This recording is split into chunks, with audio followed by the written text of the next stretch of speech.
Welcome back to another episode of the most authentic and nuanced holistic health and fitness podcast hosted by your favorite crunchy strength and conditioning coach.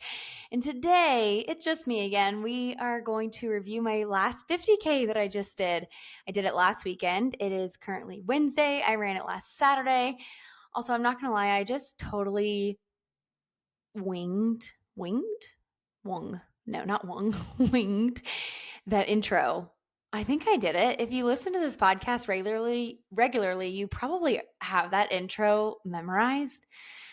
And apparently I do too, for the most part. I'm going to have to go back and listen to it, but we're doing it. We're moving forward.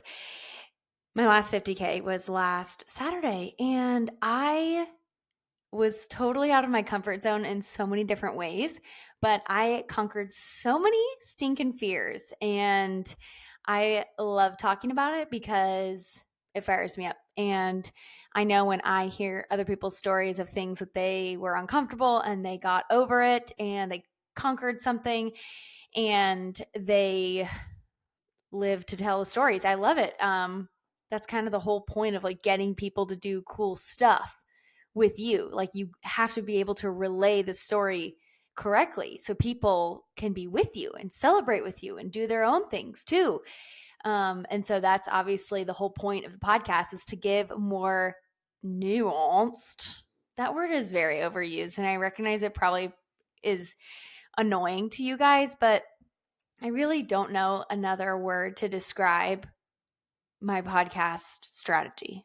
Just to give each side maybe of any argument, maybe a bullet point so we can all just like chill out on hot topics and like actually discuss them. Anyways, nuanced. Where was I going? My 50K. Yeah, so I'm super excited about it. I have a couple different things I want to talk about today. Obviously, my race was great, and I'm going to, go through all the details of that. But also I have two other segments.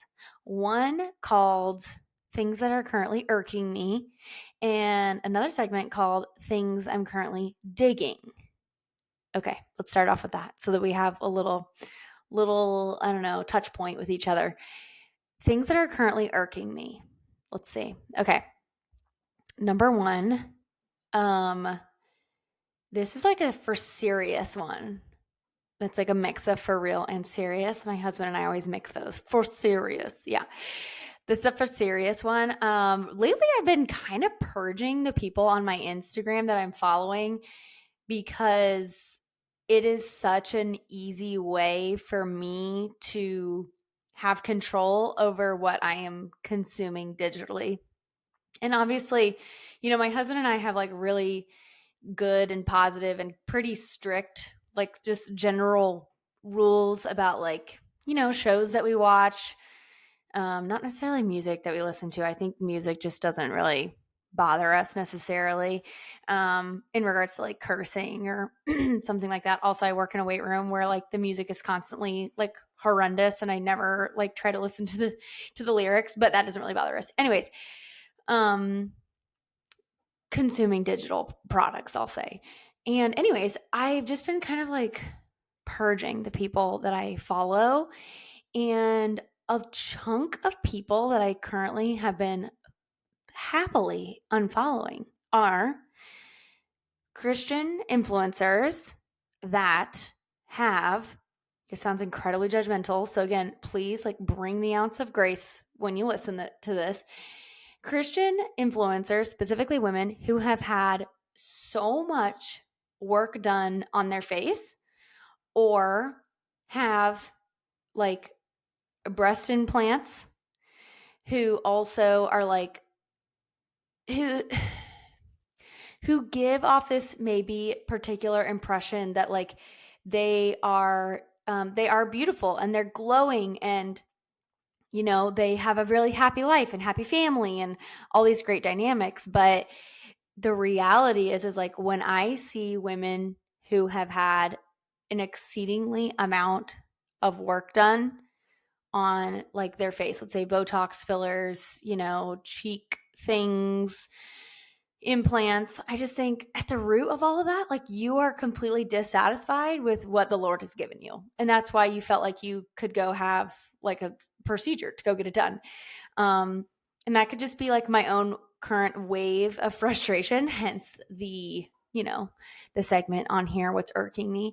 And I don't know, I'm just kind of mentally sifting through my frustration with that particular pain point. I think a lot of people are going through points in their life where they're like, wow, I'm consuming a lot of different people's lives and I feel unhappy with my own. Therefore, I'm going to unfollow others, which I think is a good thing for a lot of people to have that check-in with themselves about. But for me specifically, it's like I have all of these female Christian influencers that I have been following, and I'm like, ladies, we are setting a terrible, terrible, terrible precedent for the next generation. Not only about what women look like as they age, but also you cannot hide your dissatisfaction with how you look to other people. That's just clearly I'm passionate about this topic. So that's one. Second thing that's kind of been irking me lately is every once in a while I get some like comments on Instagram, which like I luckily don't get like crazy direct messages typically. Like I don't really ever. But lately when I've been sharing more, because you guys know if you're listening to this like recently, March 2024, I'm doing a series right now. You've probably heard it 10,000 times at this point and I have it memorized, but today is 14 of 30 days of 30 seconds of strength training basics from a strength coach. Yes, I'm doing that series. And I've been getting a couple messages of people in my direct messages that are saying like, well, I have XYZ condition and I can't strength train, or I can't lift over 15 pounds. Well, I can't do XYZ. And I think that's obviously just a reflection of the medical system and what most physicians or health professionals are telling them. So the average individual does not have the knowledge or discernment to make that decision themselves. They're obviously leaning on a health professional that gave them that guidance before. So I have to come at them with more grace. But I think my real frustration is not with the person sending the direct message. It is for this like fear-based exercise. That drives me crazy. Drives me wild because people have been moving, working, squatting, running, skipping, jumping rope, playing hacky sack for thousands of years. People have been doing it. Now, it may look really different nowadays, but that part just infuriates me because unless you have like some crazy chronic disease or some crazy ailment where you legitimately cannot pick up a bag of groceries, then you can't train, you can't exercise. My BS meter goes off hot when I read those messages. And it just makes me sad because it's like I call it like mentally castrating. That's what you do to people, physicians, practitioners, anybody that is saying like you cannot do XYZ for your entire life. That's what I'm saying. Like acutely, maybe you need to take a break or take a different approach, but chronically, you cannot exercise. You are mentally castrating them and bounding their life with fear in exercise. Therefore, they will probably become sedentary and potentially obese, and they're going to die from obesity and atherosclerosis rather than their probably initial condition that you told them not to train because of. Clearly, you can hear my frustration. Those are two things that are irking me lately. A couple things I'm digging lately. Couple things I'm digging. Okay, one, I am digging my Blackstone griddle that I recently purchased. I had a $100 bill sitting in my wallet from my birthday money. And my husband, I think, he had a $100 bill sitting in his wallet from his birthday money from like 6 months ago. I think he just forgot about it. And Walmart was having $100 off. So we ended up getting the Blackstone 28-inch. We love it. We love it. I got it probably a little over a week ago, and I've cooked on it probably 6 or 7 times. I love it so much so that I even invited a friend over for breakfast on Saturday morning. And I would have probably never done that beforehand because I get too nervous about cooking food for people because like cooking a large amount of food, let me back up.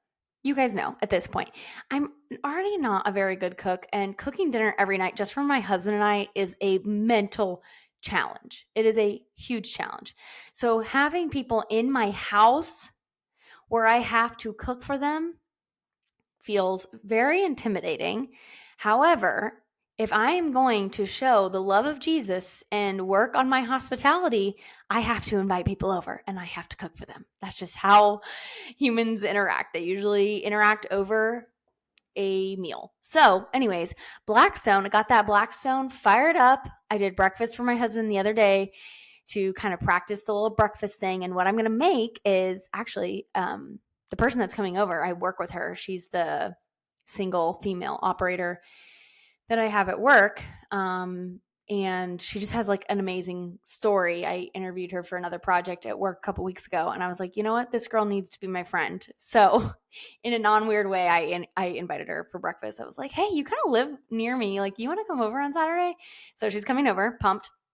But what I'm making her on the Blackstone, I'm going to do a breakfast hash. So I'm going to do sweet potatoes, ground beef, some like coleslaw mix, so like some cabbage mix. Cook that down with some everything but the bagel seasoning, and you finish it off with some coconut aminos. You like toss that all up, and then on the other side of your Blackstone, you butter it up and you do some fried eggs. So you do fried eggs on top of that amazing coconut aminos ground beef hash. Ooh, she's going to think I'm an amazing cook. She's going to think I'm a real homemaker. She's not going to care though. She's top notch. She's an operator in the United States Air Force. Maybe she does care about breakfast. I don't know. I will say she texted me and she was like, what can I bring? And I was like, well, what do you want to bring? She was like, how about a fruit salad? And I was like, you know what? You're my girl. Perfect. So she's bringing fruit salad. I'm making the hash. You know my husband's going to be making the coffee on our coffee cart. Phantom Coffee, shout out. So yeah, it's going to be a great Saturday morning. I'm looking forward to it. So yeah, love the Blackstone. That's one. The second thing that I'm digging lately, let's see. Something that I'm digging lately is I finally got my Amazon influencer page up and running. It's very small. I only have 3 like lists on there right now, but I get so many requests for links, and I really did hold off because I kind of roll my eyes at influencers who make a commission off the things that they share. And so that was kind of mentally preventing me from doing that. However, I'm like, you know what? This is probably a better streamlined way that people can reference things without having to ask me. Not that I don't want people direct messaging me, but time conservation here. So I did work on that, got that up and running. I did start my like to know it account. And again, I have like 2 things posted on there, but in an effort to do less as part of my 2024 mission, doing less so I can create margin and space in my life, I feel like adding a like to know it and an Amazon influencer account probably was not the best idea. However, I'm hoping that it will be more time saving in the long run. But the thought of curating even more posts drives me crazy. This is a segment called Things That I Like, that I'm digging, not things that are irking me. So I need to backtrack and make a positive again. I am excited about it. A little nervous about having to curate more posts because I can barely handle an Instagram. I can barely handle a website. I can barely handle a monthly newsletter. And now the podcast, Oh, and I'm so excited. I'm getting brand photos done in a couple weeks. So I'm probably going to update my podcast, profile pic. Going to update that. Going to update some photos on my website. It's going to get a nice little facelift. I'm so excited. Baby steps here and there. Okay. Do we have a good touch point? That was like 15 minutes of touch point. Perfect. Okay. Let's move on to the race. So you guys are probably sick of me doing recaps now, but we got to do it in case somebody just hopped on the pod. So I signed up for a series of 3 races. All 3 are ultra marathons, meaning they're longer than a marathon, ultra marathon. But typically ultra marathons are trail races. And so I do not enjoy road races at all. I think that they are like too serious for what I want as an adult. I had a lot of serious racing growing up, and now I want to experience God's creation. I want to challenge myself, and trail racing kind of gives me all of that. So I signed up for 3 races. I had my first, which was a Roaring Gap 50K, which was in February. Go back. I was on another pod. I did a recap of that race. I had a great time. It was a hard race. It was like 32 miles. It was 4 loops of 8 miles. Did a nitty-gritty breakdown of that race, and it was such like an emotionally charged race for me, because not that my emotions got the best of me, but I just like, that was my first stepping stone into like what I call being proud of myself again, creating trust with my training plan. I kind of turned a corner, and then going into this race, I was like, okay, well, that race could have been a fluke, my first race, like feeling so good at the finish line, or I'm going to pedal to the metal, and I'm going to like actually take this really seriously. So my first 2 races are 50Ks. Those are the ones I've already completed. And so then my last one of this series is April 20th. 50 miles, baby. And honestly, I have the competitor's itch. Like the high that you get from like quote unquote winning, like I wasn't winning anything. Let me be very clear. I didn't win, a medal. I did not podium. I did not do any of that. I think I got 70th out of like 95 in race entries. So like legitimately the back 75%, you know what I mean? Like in 75% percentile. So it's not like I'm winning anything, but when you start to feel like a winner again, that is addicting. And there is an intensity part of that. It's like raging inside of me when I cross a finish line, where I'm like, wow, I just did that. I can do anything in the world. I am the best. I am the coolest. I am the most proud. I think that's everybody. That's the addicting part that I want people to feel like. That makes you feel like you can go conquer the world in the best ways. And it's not like a self-centered, like negatively prideful thing. It's not like this. It's not arrogance. Let me clarify. It's not arrogance. It's just like, hot dang, man, like I can go do anything. Like I do think about this sometimes, like this is such like a weird maybe connection, and I'm sure the moms out there might roll their eyes at me because I've never given birth to a baby. But legitimately, like now that I'm going through these endurance races, I'm like, man, I am learning to endure. I'm absolutely learning to suffer for hours on end, having to take my thoughts captive, having to prepare a fueling source, having to troubleshoot some issues, having to buoy my mind mentally back up to the surface. I'm learning these tools in my tool belt. This has to translate to childbirth. It has to. And I'll just say it, And I think about that, those, women who are giving birth that have like no endurance experience. I'm thinking, wow, like I feel like you're almost going into it cold, which I know, like, I'm sure when the day comes and I'm birthing my own babies in my own bathtub in my house, because, home birth it is. That was like, a little bit hyperbolic, but not really, because I'll probably still do a home birth. But I just think, wow, like you have not endured ahead of time going into childbirth. That has got to feel a little out of little fish out of water. I don't know. Those questions kind of pop up, I'm thinking, wow, that's cool. Anyways, I'll take one piece of that, put it in my tool belt.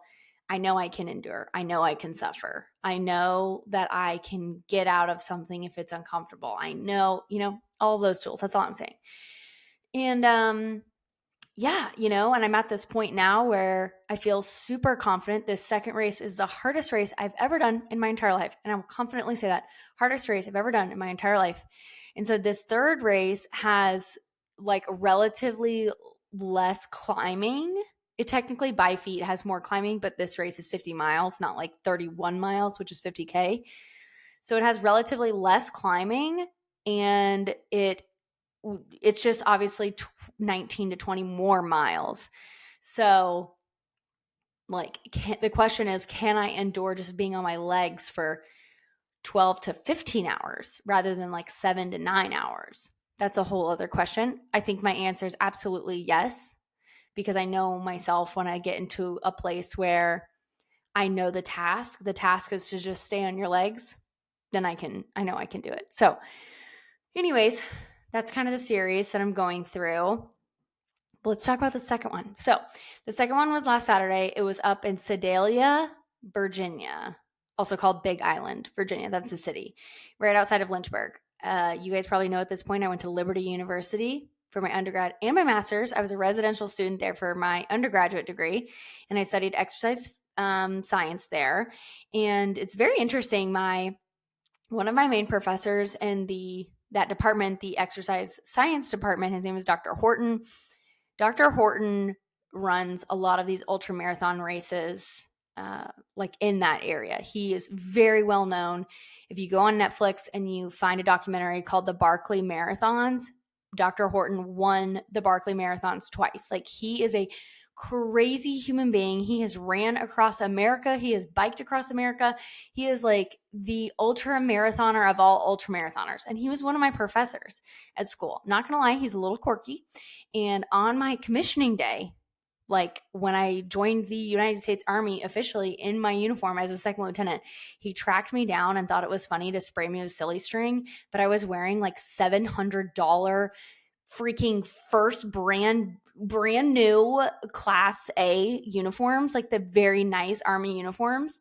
He sprayed me with silly string and I thought I was going to explode.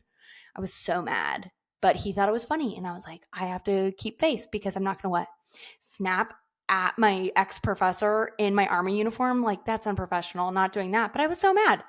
So anyways, that's Dr. Horton. Dr. Horton runs all of these races. And I knew he was probably going to be there. So I did see him when I was there, and I'll catch back up on that.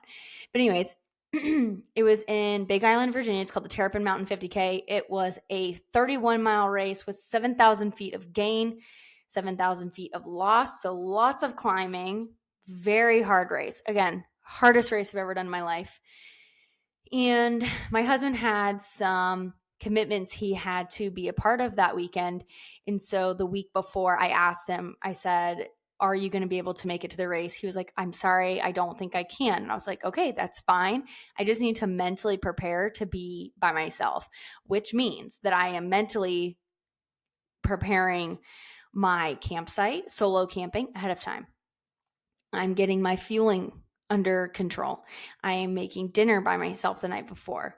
I am waking up on my own. I'm preparing my breakfast. You know, I don't have anybody there to like bounce my ideas off of like, okay, got my socks, got my bib, got my, doing those race checks, PCCs, PCIs, those stupid Army acronyms.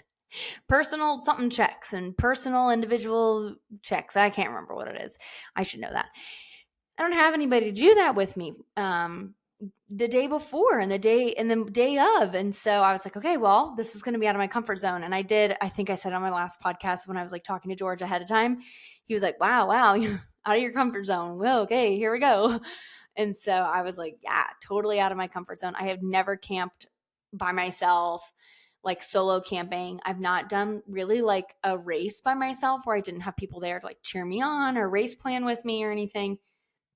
And so having that all like on me was just like it's a new challenge. But it went great. I drove up I drove up Friday after work, left work a little bit early, got up there, obviously had to pop by Liberty's campus because it is one of the craziest places in the world. If you have not visited Liberty University, or if you have a high school student as a child and they need a Christian university with big time athletics and lots of money to spend on students, I'm telling you, Liberty University is a wild place, and I would recommend it to anybody.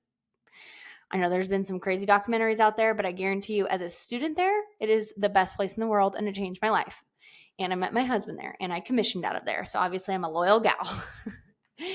Anyways, okay, so drove up, went to Lynchburg, just saw the campus, had to, do a little jog on the track, very nostalgic for me. Then I ran to Mission Barbecue, which is just like a very simple barbecue joint that's kind of close by. It's technically a chain, but I was like, whatever, this will be fine on my stomach. So I got Mission Barbecue. I got salmon, brisket, mac and cheese, and beans. I got a very big dinner because at that point it was like 3 o'clock in the afternoon. And I knew if I was going to be at my campsite, I was like, I'm not going to go back out to get more food. Like, I'll just get more food than I think I need. And if I don't eat it, I don't eat it. It's fine. Got Mission Barbecue. And then I popped by, let me see. Oh no. Then from Mission Barbecue, I drove up to my campsite. My campsite was just legitimately a grassy parking lot that was at the Sedalia Center, which is like where you check in to get your bib, and set up my car. And at that point, it was like 4:30 in the afternoon, and obviously very sunny and 70. It was beautiful outside. I had done the half marathon version of this race last year, and it was in the 20s the entire time. So the fact that it was like in the 70s was crazy. It was so nice. Worked on my pack, did some Instagram stories, naturally, put my pack together, scheduled out my fueling and my planning, which I'll talk about next. And then literally at like 5 p.m., the sun was still out. And I was like, well, that's all I had to do this afternoon. I don't know why I came so early. I guess I was like nervous that I didn't want to get there like when the sun was going down because I didn't want to have to do things in the dark. So I got there early and it paid off. And I was like, you know what a perfect time for me to fall asleep in my car. I car camped. I talked about that, to the sunlight. And that's literally what I did. I fell asleep so hard at 8:30, and my Oura ring said I was very happy. So that's positive. What a good night's rest that I was afforded in my car, which is funny of all things. But yeah, I just like laid down a bunch of comforters. I do have like, camping mats, like nice camping mats, but I didn't want to get them like out of the garage. And also if they were going to deflate, because I think one of them was popped, I was like not about to mess with that. So I just layered up a bunch of comforters, brought my sleeping bag, and I was good to go. Fueling plan. Okay, so I use my typical Solomon Advanced Skin 5 running pack that I absolutely love, and the Osprey bladder in the back carries 1.5 liters of water. So I filled up that 1.5 liters. So that means that I brought gallon water jugs. I'll clarify that. I always bring gallon water jugs with me so I can fill up my water initially on my own. I just don't want to have to like depend on the race at the very beginning. I don't know. That feels like a little nerve-wracking because, like, what if they run out of water, or what if they don't have it prepared for you, or whatever. So I always try to start with my pack like generally full on my own terms. So filled up the 1.5 liters in the back. On Instagram, I showed that I was going to fill up 2 500 ml bottles on the front. But then I was like looking at the aid stations, and the aid stations were going to be like every 4 to 6 miles, which is between like an hour and a half time frame. And I was like, I don't need both of these front bottles. Like I can fill up every hour to hour and a half. Like I don't need to carry this much. So I ended up carrying just one bottle in the front and my 1.5 liters of plain water in the back. In the front, I had Tailwind mixed with electrolytes, and I used regular Tailwind, like, caffeinated berry or whatever it was. And then my electrolytes are always Redmond's Relight, their athletic line Relight. I really like it, and I kind of wish that I had bought a flavored version. I have an unflavored version at this point, but I'll go through this bottle and then I'll buy a new one when I run out. But maybe like a mango one or lime one. Like that sounds pretty good. So that's what I carried. On Instagram, I went through. I ended up wearing a short sleeve shirt, biker shorts, my Swiftwick socks, my Topo shoes, my Cotopaxi hat, classic, body glide up every single freaking inch of my body, which includes every little crevice down yonder. Every crevice, because you don't know how things are going to burn when you're 25 miles in, and you're going to wish that you lubed up every crevice. I'll just say that. So this is like a classic tip. You take you keep 2 things of body glide on you. You keep one, a tiny one, in your pack. That's your emergency one. Your bigger one, don't stick that thing anywhere near your face, because you're going to take the body glide and you're going to rub it all around your butthole, all around the areas, because your hoo-ha might get a little raw down there. and I say, I'm actually kind of surprised people haven't asked me what kind of underwear I wear when I'm running. Not that I feel like I need people to ask me that, but like if I was watching an ultra runner, I would probably wonder, hey, what underwear is comfortable? I'm currently wearing like a very thin thong, but mainly because I do not like running commando. I find that to be more irritating long term, and I will not run in granny panties. So it's like because of just extra fabric. So I've kind of evened out on just like a very thin thong, just like a cotton or polyester one. I want to upgrade to like a organic cotton or a wool at some point. But anyways, that just means that like if you're going to have fabric up your butt crack, you need to lube it. That's what I'm saying. So lubed all of that and my toes, every crevice of your toes, your heels, backs of your arms, your neck, sports bra line, you lube up everything. I tell you, everything. Because I use this analogy. You don't want to turn into ground beef mile 15 because you got 15 more miles to go, and that is so miserable. So body glided up everything. I called it my poisons of choice. My poisons of choice that I carried in my emergency pack was actually Excedrin, which is acetaminophen and caffeine. I always do Excedrin, not just like plain acetaminophen, because you could really use a boost of caffeine out there. So I do Excedrin. I put like 6 pills in a little bottle. I know it feels like a lot of pills. Okay. I only took 2, but those are like just in case I'm absolutely dying. 6 pills of Excedrin, peanut M&Ms, and I found some like lemonade Sour Patch Kids. Put all of that in a little baggie. I know I just said bottle, but I meant baggie. Put it all in a little baggie. Stuff it in the back of your pack. You don't see it unless you're suffering. That's kind of my rule. And then on top, I actually put my pack on over my t-shirt, and then I put my wind jacket over my pack. I looked like kind of an idiot at the start line, but it was clutch when I was like 5 miles in and wanted to take my wind jacket off, but I didn't want to take my pack off. That was like such a seamless transition. I just unzipped my wind jacket and stuffed it in the back of my pack, and I was good to go. Didn't see it for the rest of the race. It was great. So anyways, did that. That was go time. Okay, let's get started on the race itself. We started about 7 a.m. It was so sweet. The guy that did like the initial announcements was like kind of choking up. He was like just so excited for us. So many people raised their hands saying like, this is my first ultra marathon. It's just like people are just so excited, so kind, so helpful. It was so cool to see all the groups of like women out there who were like going to go do this challenge together. And I'll talk about that in a little bit. I found like a pack of ladies who were like awesome, and I started running with them. And then the gong goes off and you start running. The first 5 miles of the race were straight uphill. And I had done those 5 miles before last year on my half marathon version. And so I knew that that was my composure section from George. Hold your composure. Don't get caught up in the pack. And I fast hiked most of those. Yeah, I would say like 90% of those first 5 miles I was hiking, like fast hiking. So hard. And at that point, like my legs were like kind of warmed up, like my calves were like blowing up. And I knew I was like, okay, my calves are blowing up, which means I'm staying too much on my toes, too far forward. I need to be hiking with a full foot. And when you hike with a full foot, you'll activate more of your hamstrings and your glutes, which actually is like the correct way to be hiking. So I was like, okay, so much hiking in this race. I need to get this down. So once I kind of like dialed that in and my calves got to relax, at the top of that 5 miles, there was the main aid station called the Camping Gap aid station. That was a huge aid station.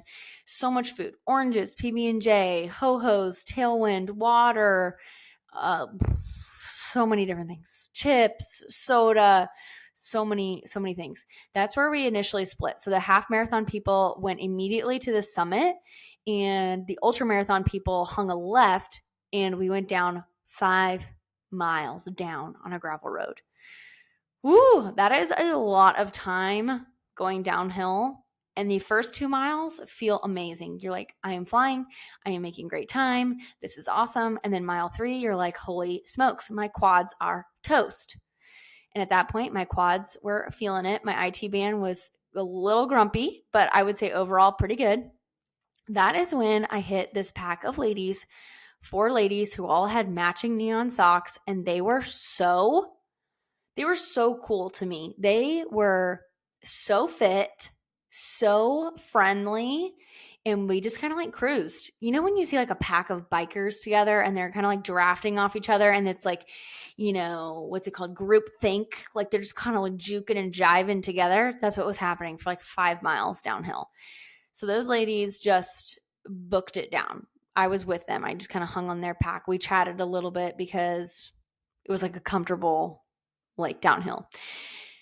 At the end of that 5 miles downhill, there was like starting an incline.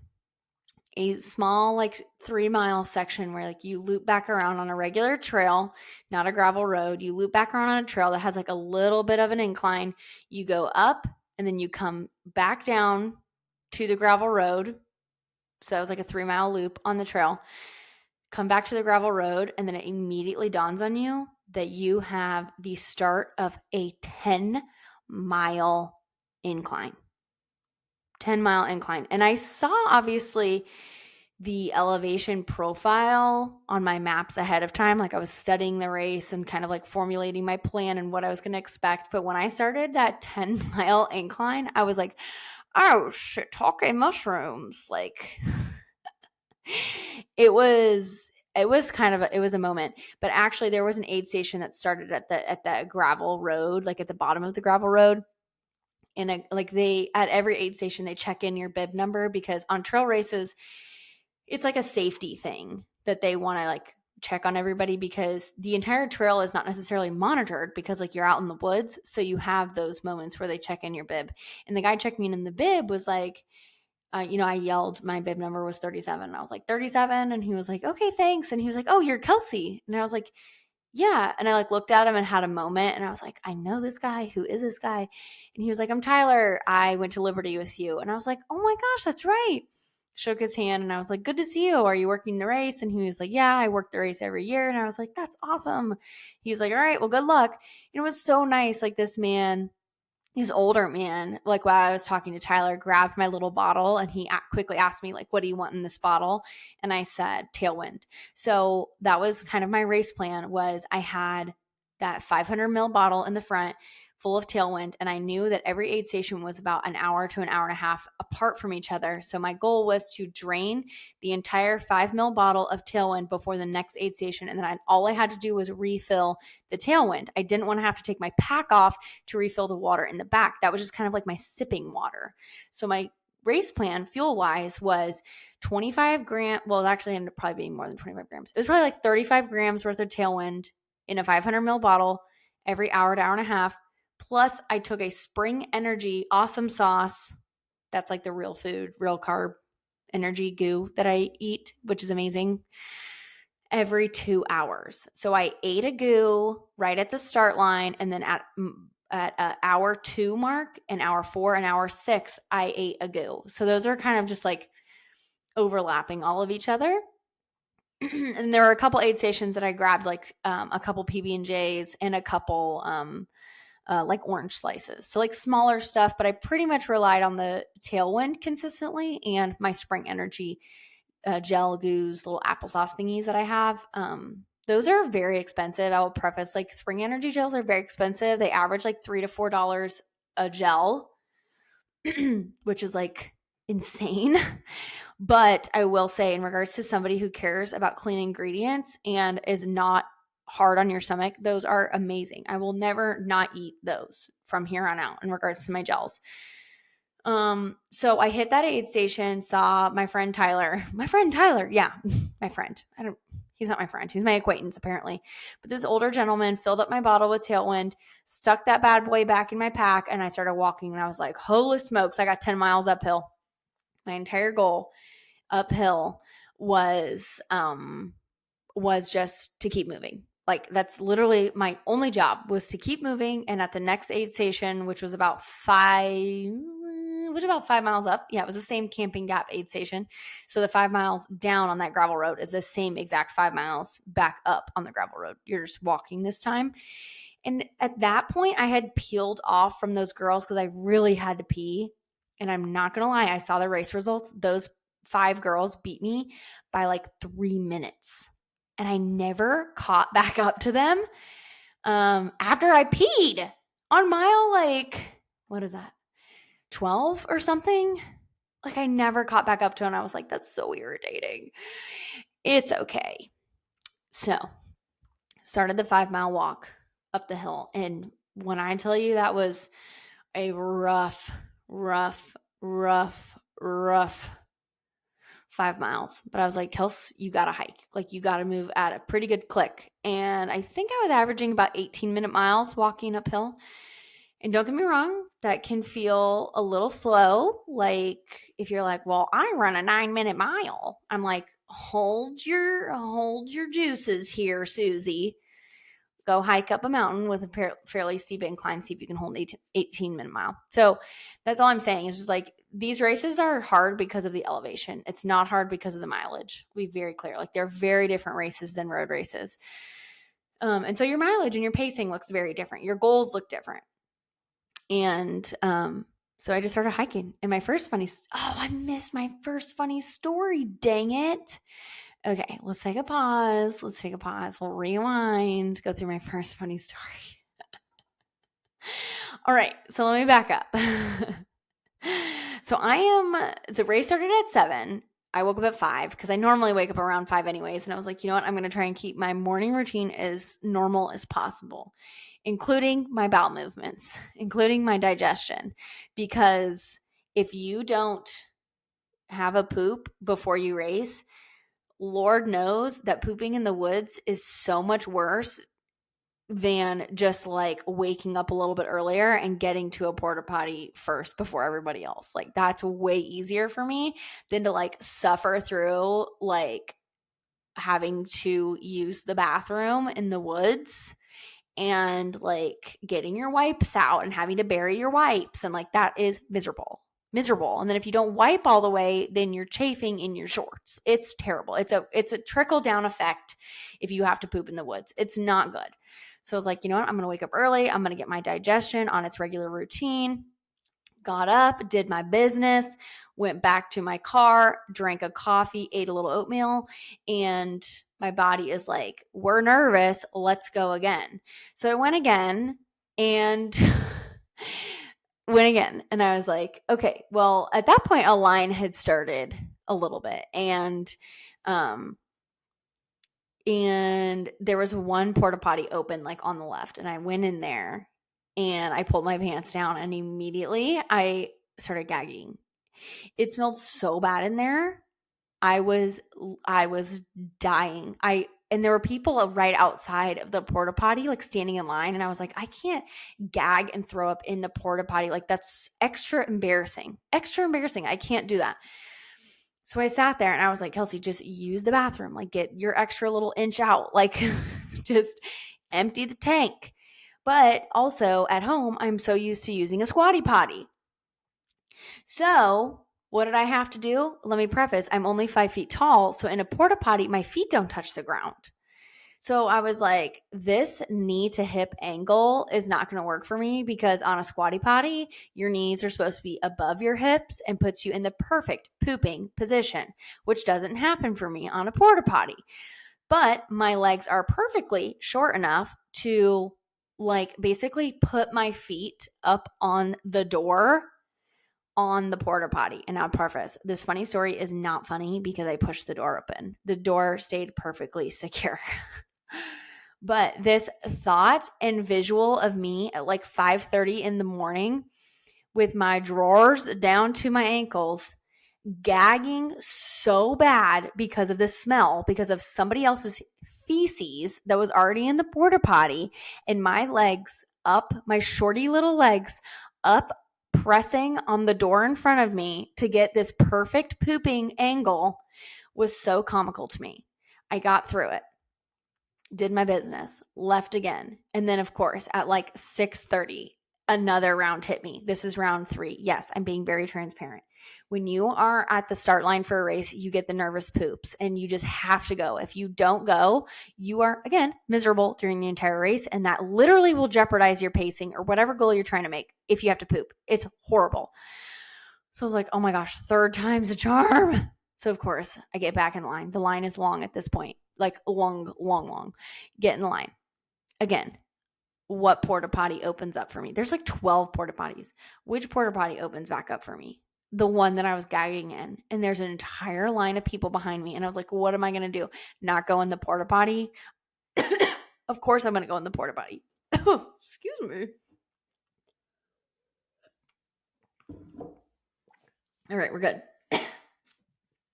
Of course I'm going to go in the porta potty. There's people waiting. Like everyone else has a poop. Like I got to go in. So what happens?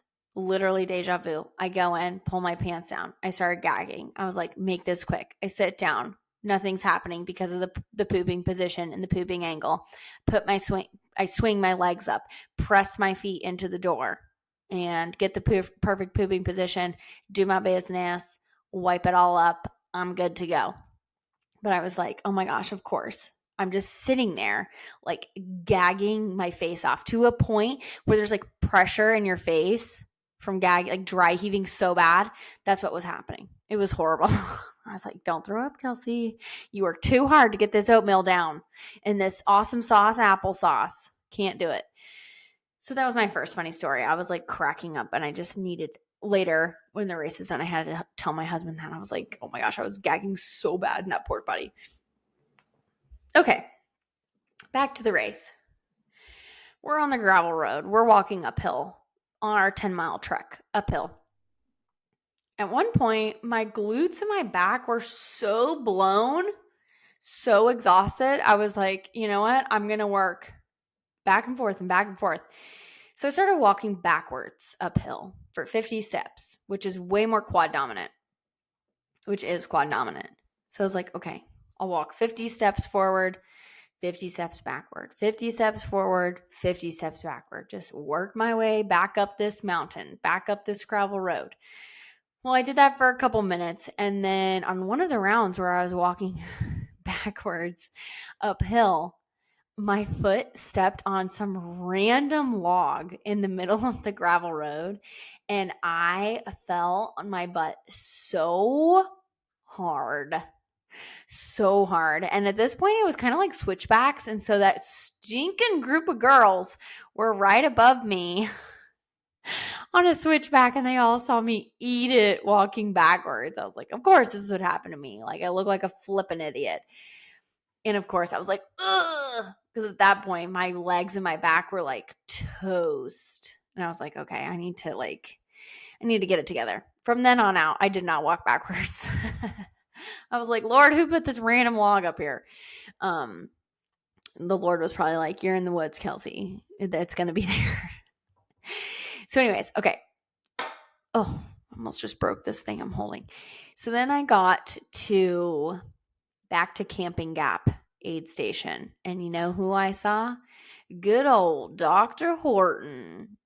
Saw Dr. Horton, the man I just talked about who won the Barkley Marathons, which you need to go watch that documentary on Netflix, okay?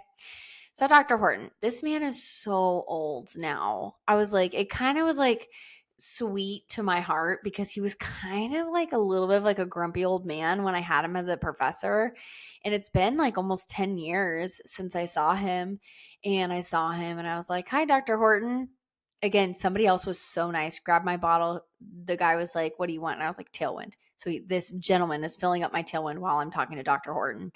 I was like, hi, Dr. Horton. And he was like, hi, how do I know you? And I was like, I was one of your students like a long time ago. And he was like, oh, okay, I recognize your face. And then immediately I was like, I was feeling so sassy because I had just suffered for like the first 5 miles of that incline. And I was like, yeah, I was the one in the army uniform that you sprayed with silly string. And he was like, yep, and I'd do it again. And I'm like, oh, well, you haven't changed. There you go. And then at that point, this gentleman, this kind man, handed me back my Tailwind bottle and I was on my way. So, Camping Gap aid station. Apparently there was a third route, which I had not seen. I had not seen as I was coming up the first initial 5 miles when I got to Camping Gap the first time. And I thought I was going to head to the summit, but I had not earned the summit yet. So they were like, no, you're going this way. And I was like, okay, thanks. The next 6 miles or 5 to 6 miles was a loop, again, back to Camping Gap. But that 6 miles was the hardest 6 miles. At that point, I was so sick of walking because the terrain was too difficult for me to run. I cannot run uphill very well at this point. And so it needed to be fast hiking, and I was getting so sick of it. Within that 6 mile loop, I met up with a guy named Dave, who was this super nice, guy who's probably in his late 30s. And it was his first ultra marathon, and we started talking. And he was like, were you a student at Liberty? And I was like, yeah. And I was like, are you a Christian? He was like, yeah. And then we talked about our testimonies as we were hiking. And then we kind of found a flatter portion that we just kind of jogged together for the last 2-ish miles. And then it was so sweet. Oh, the reason why he asked me if I was a Christian was because I was playing my Rise Up Apple Music playlist that I always listen to, which is Christian, upbeat Christian music. I just play it out of my phone. It just kind of gets me out of the zone. And then we got to talking about Christianity and everything. Well, it was very sweet and tenderhearted. And then from Camping Gap again, after we were done with those 6 miles, then we had to go to the summit. And this summit at that point was mile 22. And it was such a difficult climb to the top. Such a difficult climb. At that point, you're 22 miles in, you're cooked. I was kind of frustrated because I was like, wow, that was so much hiking, way more than I thought. I was just ready to run again. That's when it kind of settles in. It's dang, I got 10 more miles. My goodness. Made it to the summit, but I'm not going to lie. I felt so good. I felt so intense, so confident. Took a picture, took a selfie up there. I did have the decision to not go to the Outlook and just stay on the trail. But, I said it on my Instagram, that's the whole point for me to absorb the views. That's the whole reason why I'm doing it. I can't regret not going to the view. So took a couple minutes, went out to the view. At that point, Dave, kind Christian man, passed me. And I was like, dang it. Dave passed me, but it's okay. I was like, I'm sure I'll catch back up to Dave. After the summit, it was a very steep downhill for about 3 miles, but it was so rocky, such loose rocks that you couldn't run super fast. And I was again, a little annoyed because I was this is effing up my pace. I can't shuffle down this as fast as I'd wanted, but it's okay. I was you know what? I can only move as fast as I can. And also my legs are so tired. This is a point where I would destroy my ankles if I wasn't paying attention. So that's when I took my Excedrin. Still kept up with my spring energy gels every 2 hours, kept refilling my Tailwind. And then the very last aid station was at mile 25. And at that point I could kind of see where Dave was because I was he was a little bit in front of me. It was kind of a down and back. So you pass people that were in front of you. And got to that final aid station. I it's an interesting thing. With this whole new trend of talking about pelvic floor, physical therapy and everything, it's only made me more aware of my pelvic floor. And it's very interesting. The last 2 races, at the back half of the race, when I'm squatting to stretch, man, my pelvic floor feels so tight. I'm stretching and kind of the front of my pubic bone gets so tight. And I'm that is an interesting tightness that I've not felt outside of running 25 miles. Never felt that strength training, never felt that biking. It just happens when I'm running that much, apparently, which is very interesting.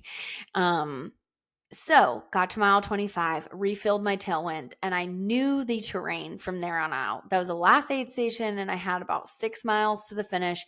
There was going to be one last little climb, which was hiking again. I was just pounding through it, like as fast hiking as I could manage. And then once I hit like some flatter stuff, I was like, okay, I got to open up my stride. I got to work on my cadence. I got to get like my hips kind of over my toes. I can't have like these long clobbering strides, like heel striking. Like you do that when you're tired, but I cannot do that. Like in order to keep a good pace, I need to keep my feet underneath me, keep it in the same plane as me, and keep my hips kind of shifted forward. And so I did that. And I will say at mile 25, that aid station, I was like kind of calculating the time. And I was about 45 minutes ahead of schedule than I anticipated. I needed to beat 9 hours. And I had hit that last aid station 45 minutes before I had to in order to meet the time hack. And I was like, okay, this is like, I'm on a good roll. And in my head, I was like, I can beat 8 hours because my last one was 8 hours and 42 minutes. I can beat 8 hours. And I was like, nice. When I got to those flatter sections and I kind of got my feet and legs underneath me, and I finally had gotten into a good running groove. I was like, no, Kelsey, you can beat 7:45. Like you can move, girl. So I got to those flatter portions, and man, talk about, I always say like the 30 minutes before the race starts and the 30 minutes before the race ends are the most anxiety ridden portions of the entire day. 30 minutes before the race starts, you're nervous because you're like, I'm about to be in pain. I hope this goes well. That's the 30 minutes before the race starts. 30 minutes before the race ends, that is when I'm the most miserable because I will destroy myself in order to get a better time. And so that's basically where I was at. I was about 30 minutes, before I was about to finish. And once I hit 7 hours ish, I was like, Kelsey, I knew how many miles I had left. I was like, I can beat 7:45. Let me just pedal to the metal. So what did I do? I changed my music, changed my headspace. I was like, I will put on the Tasmanian Devil in order to finish this race how I want. And I got to kind of a flatter portion, and it was so funny. At that point, I had changed my music to like my weight room music, and I like slowly crept up on Dave, and I could see this nice Christian man like turning around, like who's behind me? And I roll up next to Dave, and DMX is playing out of my phone. It's like, give me the loot, and it's like all these F bombs and curse words. And Dave's like, you're crushing it, Kels. And I was like, it's time to lay the hammer, Dave. Let's go. And I was like, Vroom. So I ran him down, and then I finished on this gravel road, and I finished in 7 hours and 35 minutes. And I was like, hot dogs, man. Like I just ran like 9 to 10 minute miles at the end of the race. It was incredible. It was so cool. Such a good feeling.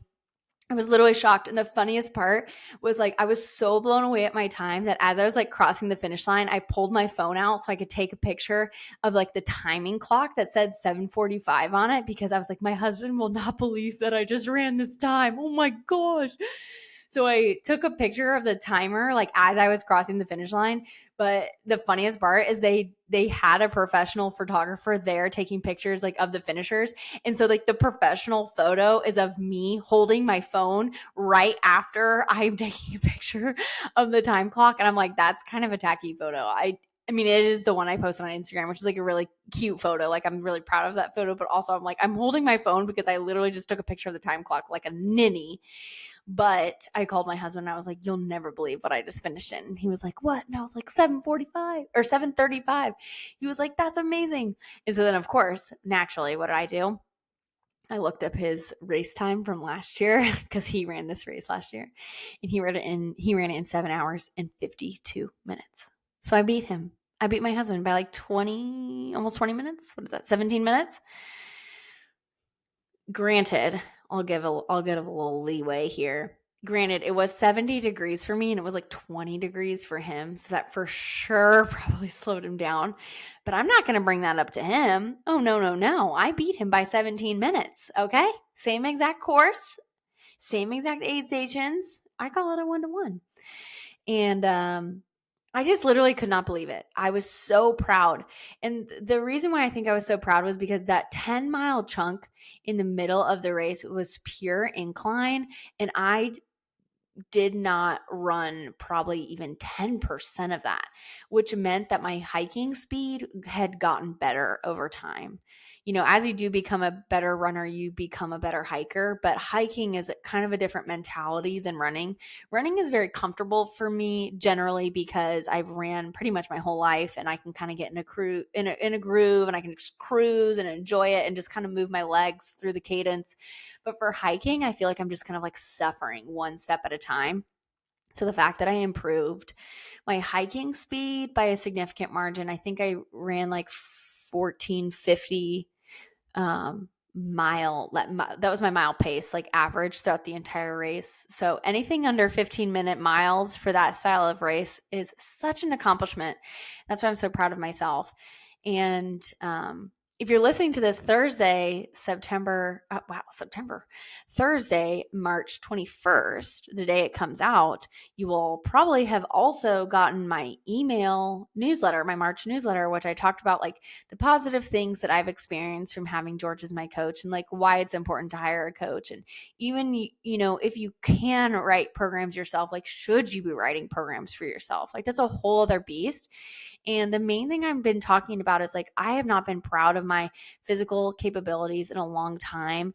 And that can be so hard for ex-college athletes. And I feel for people because you had a time in your life where all you did was work out. You loved working out for the most part. You could probably eat whatever you wanted. Your life was low stress, low threat for the most part. And then you get thrown into this adult world where like you can't eat whatever you want. And people have these expectations of you because you were a college athlete. They expect you to be like super fit and like athletic and all these different things. But the reality is like you're now in like an adult body. Like maybe you've had kids, maybe you don't like exercising in Globo gyms. Like there's all of these other factors you're trying to sift through. And so that's why I want to share about this, because I have had 6 to 7 years where I wasn't super proud of myself.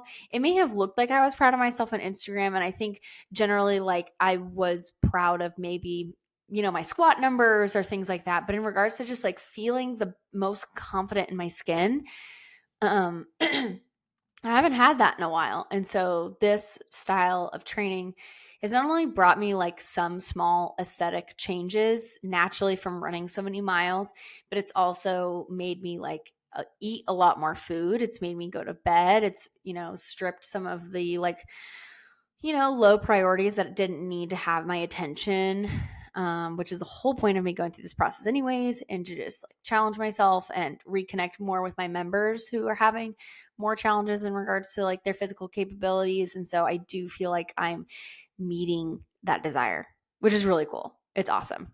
So anyways, we're an hour into this thing. I have some really cool podcast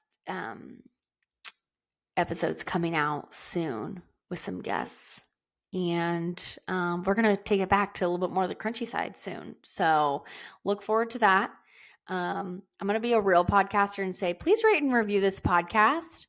I don't want to ask for favors here because this is a free content, but at the same time, as I'm kind of like figuring out what I can all offer at More & Company, rating and reviewing is so helpful for me. So if you could rate and review this on whatever mode you are listening on, whether that's YouTube, Spotify, Apple Podcasts, I would greatly appreciate that. I do see them, and I've had a couple and they're so sweet. And so I do love just kind of reading that.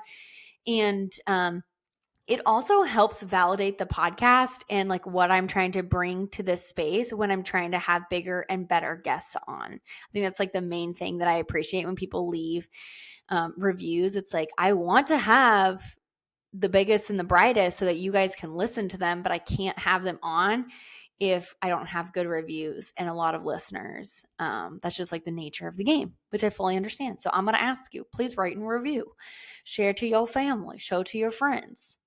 Okay? I'll work on my marketing. You work on sharing. How about that? Okay, have a wonderful Wednesday night. I'll talk to you soon. Bye.